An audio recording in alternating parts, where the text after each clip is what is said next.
No smoke, no smoke.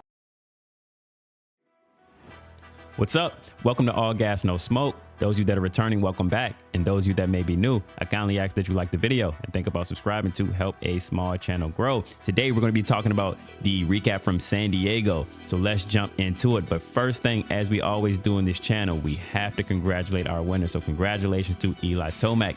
He was our winner for the 450 main event in San Diego. So let's talk about the top 10 real quick. We have Eli Tomac, Hunter Lawrence, Ken Roxon, Chase Sexton, Joey Savacci, Justin Cooper, Aaron Plessinger, Cooper Webb, Dylan Ferrandis, and Malcolm Stewart rounding out that top 10 for us. So let's talk about Tomac. So I'll say Tomac is on a mission to make sure all of the haters eat their words for calling him old and washed up. And it looks like the Red Bull KTM and Tomac are meshing very well, and I hope to see more of it.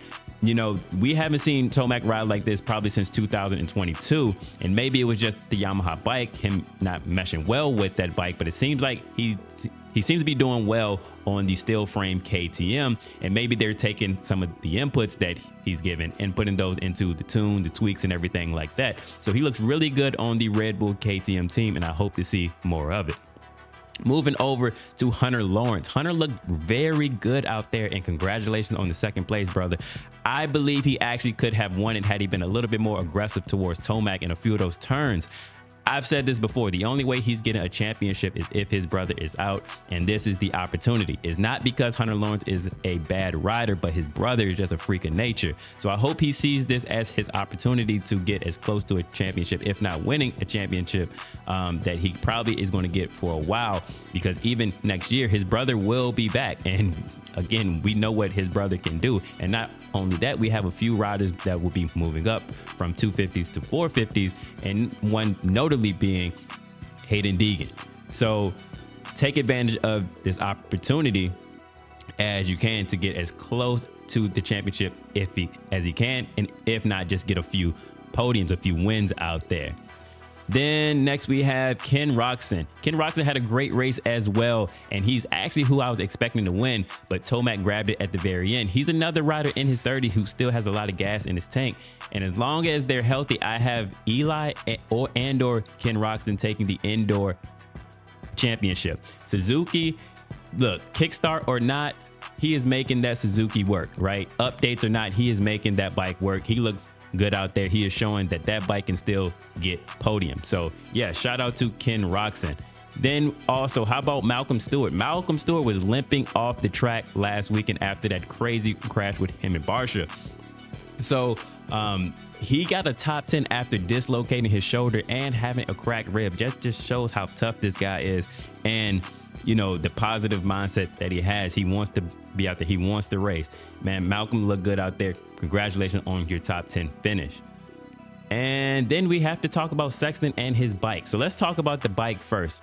Sexton was rocking, this wasn't the exact thing, but I wanted to show the Chevy Trucks version versus the Kawasaki version, because I think this one looked a tad bit better, right? I'm always here for the throwback. Sexton was rocking a throwback bike, and this was, I believe, it's to celebrate the 25th anniversary of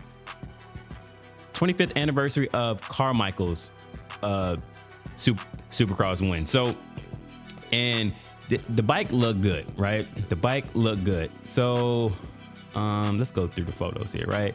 So you can see this one says Carmichael in the front.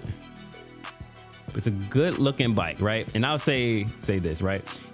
If this is how I would want my garage to look, my 2-stroke and my 4-stroke are matching, clean, sitting on the stand, ready to ride. These are two good looking bikes here. Look at this, boom. Good looking bikes, right? So the bike did look good out there. Now, I believe Sexton could have done a little bit better had he not psyched himself out at the gate. I know someone flinched beside him, and he took it as, you know, an opportunity to try to jump and, you know, get an early start, whatever happened there, but he psyched himself out. And I believe he honestly probably could have been on the podium or very close to a podium had that not happened and he got a better start. Sexton, man, you got to stop letting people psych you out. You got to stop being up in your head and just do it. We know you can do it. You look good on on the Cowie. I don't think it's the bike that's causing him to, not finish in, let's say, the top 5. I think at this point it's him, and he just needs to lock in. Now, moving over to Cooper Webb. Now, Cooper Webb, all I'm gonna say is lock in. That's all I got. You have too much potential to make these small mistakes. I mean, you are our defending champ, right? Lock in, brother. And then my last but not least, and my last question that I have for you guys here is, why is this guy so inconsistent? Last week you were on the podium. This week you're in 13th place. You let injured Malcolm Stewart get a top 10 over you. How does that make sense? How does that work? If you guys know in the comments, you let me know. But to me, it just doesn't make sense. I'm gonna keep this short though. So please tell me, what were your highlights, your lowlights? What did you like the most or hated about San Diego? You let me know down in the comments below, but also let me know where you are checking in from, what's your city, state, and your area code. And please do not forget to like, comment, and subscribe. I'm out.